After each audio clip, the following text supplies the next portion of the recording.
go. This is the approach to our chicken coop. We're probably going to be moving this temporary fencing to include the whole chicken coop area into our garden area. Especially since we're going to get rid of all this grass, we won't need to bring the lawnmower in here. And all along this line, this is the edge of our property, we've got mostly wild blackberry bushes, which are nice for blocking the view of the road, but they're very thorny and they produce berries that are not very tasty. So I'm hoping to replace these with tasty growing things, perhaps blackberries, raspberries, you know, whatever, that actually produce delicious berries or other things. That's going to be a much longer later project, but I am getting started. I'm just clearing a space over here. That's our neighbor's barn. They have donkeys, which is fun to have nearby. I'm clearing out this space to prepare for a raspberry bush that we got for this season. Hopefully I can make it good for growing raspberries. We shall see. And this right here is the chicken coop. Almost done. We've got a few things left to do.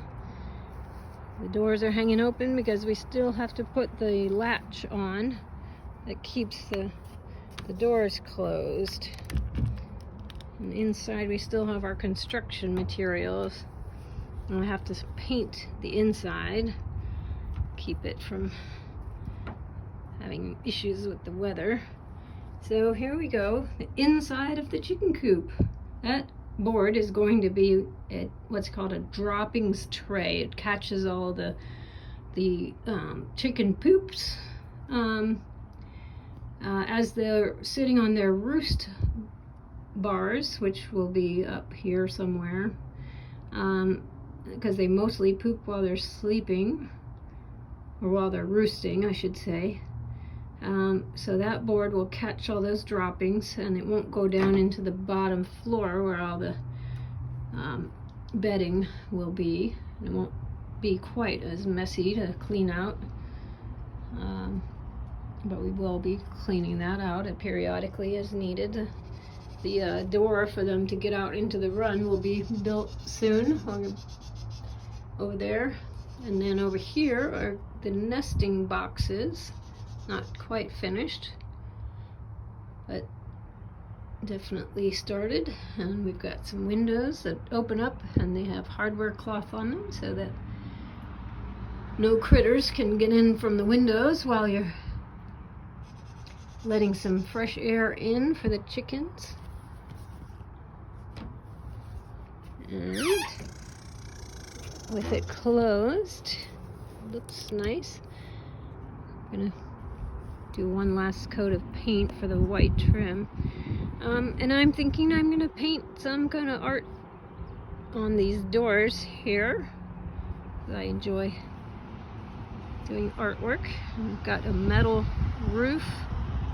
We're going to add some guttering to catch the rainwater, and it'll go into a rain barrel that we will use to give water to the chickens.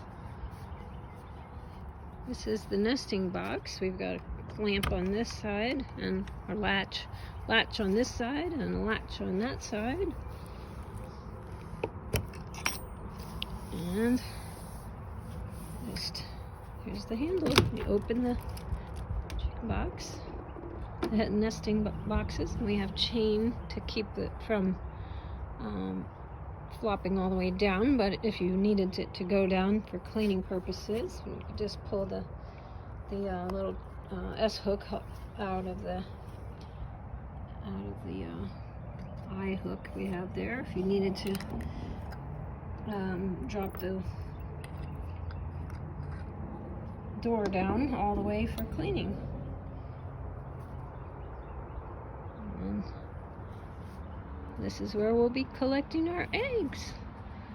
So exciting. I hope it's not as or it's as easy as some people say it's going to be. Well, we shall see. I'm sure we will learn from making mistakes.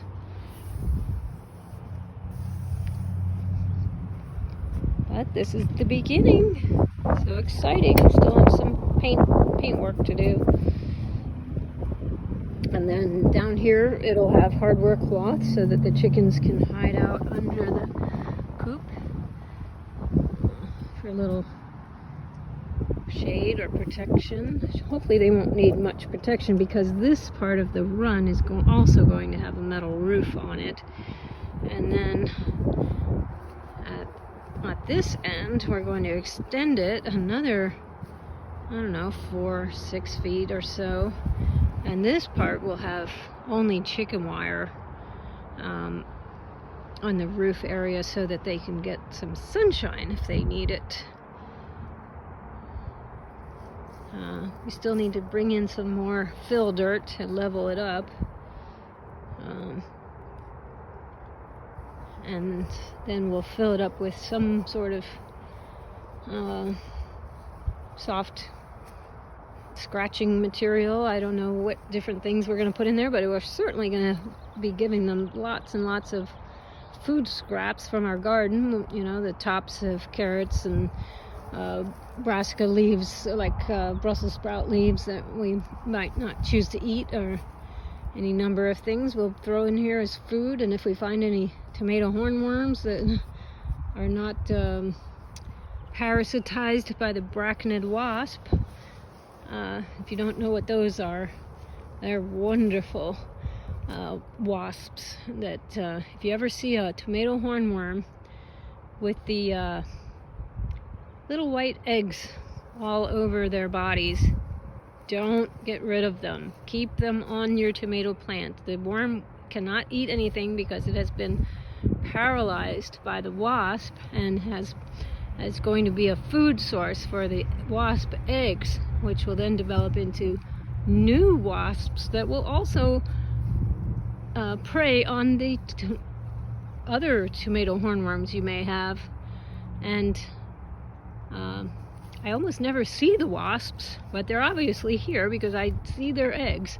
So I think they're wonderful creatures. There's so many beneficial insects and things in a garden. Oh, this is pretty much our start to our vegetable garden and our chicken coop. Next, I will take you around to my flower gardens, although I do expect to be growing flowers out here as well.